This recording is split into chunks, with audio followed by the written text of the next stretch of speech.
আসসালামু আলাইকুম। আমি সাবিরা কুকিং হাউস থেকে ইশরাত বলছি। কেমন আছেন আপনারা? আমি আজকে আসলাম চিকেন চাপ রেসিপি নিয়ে। মুরগির চিকেন চাপ বানাতে হাড় ছাড়া মুরগির মাংস নিলাম। আপনারা হাড়সহ নিতে পারবেন। এটা ছুরি দিয়ে এপিঠ ওপিঠ ভালোভাবে থেতলে নিব। এখানে আমি টোটাল 3 পিস মাংস নিয়েছি। প্রথমে একটি পরিষ্কার পাত্র নিব। এখানে 1.5 চা চামচ মরিচের গুঁড়া, হাফ চা চামচের কম হলুদের গুঁড়া, 1 চা চামচ ধনিয়া গুঁড়া, হাফ চা চামচ জিরা গুঁড়া,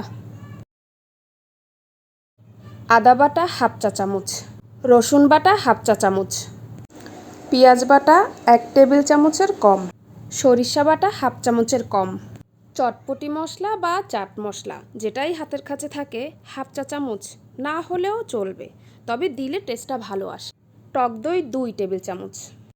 আমার হাতের কাছে টক দই ছিল না, তাই তার পরিবর্তে উঁচু করে 2 চা চামচ গুঁড়ো দুধ এবং 2.5 চা চামচ সিরকা ভালো করে মিক্স করে নিব। এটা টক দইয়ের কাজ করবে।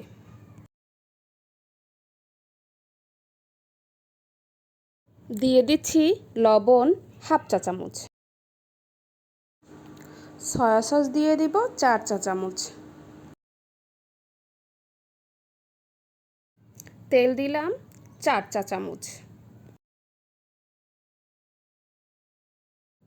একটা চামচ নিয়ে সবগুলো ইনগ্রিডিয়েন্টস মিলিয়ে নিব ভালো করে। মশলার ভিতরে মাংসগুলো দিয়ে দিলাম। এপিট ওপিট করে মশলাগুলো ভালোভাবে মাংসের ভিতরে নাড়িয়ে চাড়িয়ে মাখিয়ে নিব। এবার 2 ঘন্টার জন্য মাংসগুলো রেস্টে রেখে দিব। ফিরে এলাম 2 ঘন্টা পর। চুলায় একটি কড়াই বসিয়ে সামান্য একটু তেল দিয়ে গরম করে নিব। একে একে সবগুলো মাংস দিয়ে দিব। চুলাটা লো হিটে থাকবে। মশলা যেটু ছিল এটুকু উপর থেকে দিয়ে দিব। এটা সময় নিয়ে ভাজতে হবে। এ পিঠ হয়ে গেল, আমি ওই পিঠ উল্টে দিলাম। 2 পিঠই গাঢ় বাদামি করে ভেজে নেব।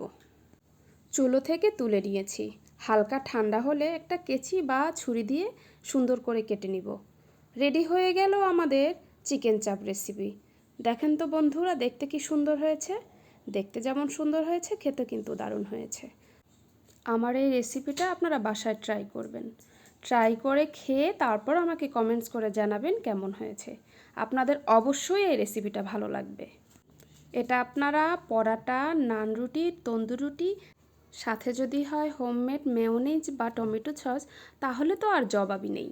রেসিপিটা যদি আপনাদের ভালো লেগে থাকে তাহলে লাইক, কমেন্টস, শেয়ার করতে ভুলবেন না কিন্তু। টাটা।